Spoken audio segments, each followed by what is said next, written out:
Sampai kepala dokter spesialis melihat, pasien kanker stadium lanjut adalah putrinya sendiri. Dia baru menyadari dengan ketakutan bahwa dia salah.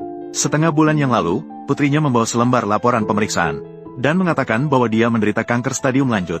Sebagai seorang ahli kanker, Feng Qing bahkan tidak melihatnya, dan berkata bahwa dia tidak mungkin menderita kanker.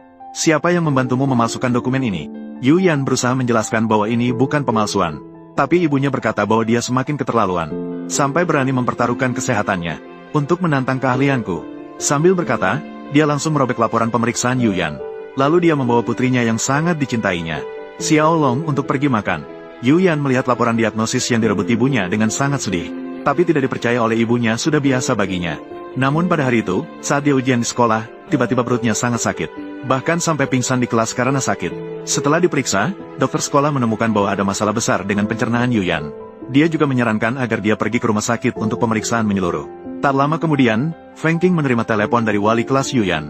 Wali kelas memintanya untuk menjemput anaknya pergi ke rumah sakit untuk pemeriksaan kesehatan. Dokter sekolah mengatakan bahwa perutnya mungkin memiliki masalah besar. Tak disangka, Feng Qing langsung memberitahunya. Jangan percaya padanya. Dia hanya berpura-pura sakit. Beberapa hari yang lalu, dia juga menggunakan ini untuk menipuku. Dia mengatakannya dan langsung memutuskan telepon. Guru itu marah dan mengatakan bahwa dia belum pernah melihat orang tua seperti ini. Namun, Yu Yan duduk di samping dengan sangat tenang. Dia sudah memprediksi hasil ini. Malam itu, setelah dia pulang ke rumah, pembantu membuatkan semangkuk bubur.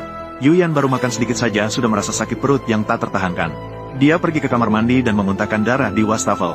Namun, saat itu Feng Qing juga pulang dari kerja. Melihat Yu Yan meninggalkan begitu banyak bubur, dia sangat marah. Dia masih menggerutu bahwa di usia yang begitu muda sudah tahu membuang-buang.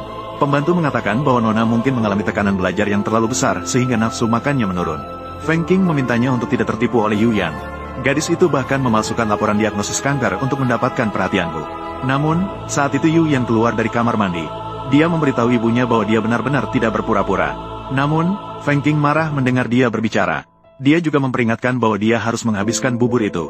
Yu Yan hanya bisa duduk dan melanjutkan meminum bubur. Namun, karena kanker lambung, setiap kali dia meneguk, rasanya seperti disiksa.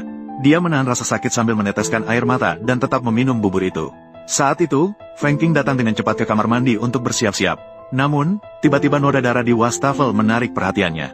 Sebagai seorang dokter profesional, dia langsung tahu itu adalah darah. Mengingat hari ini dia merobek laporan pemeriksaan putrinya. Guru juga menelepon lagi mengatakan bahwa Yu Yan pingsan di sekolah. Dia secara naluriah berpikir, ini tidak mungkin benar, kan? Tiba-tiba, suara dering ponsel terdengar. Ternyata itu adalah panggilan dari Xiao Long. Dia memberitahu Feng Qing bahwa dia mungkin makan sesuatu yang buruk dan perutnya tidak nyaman. Mendengar hal ini, Feng Qing langsung merasa cemas. Dia meminta Xiao Long untuk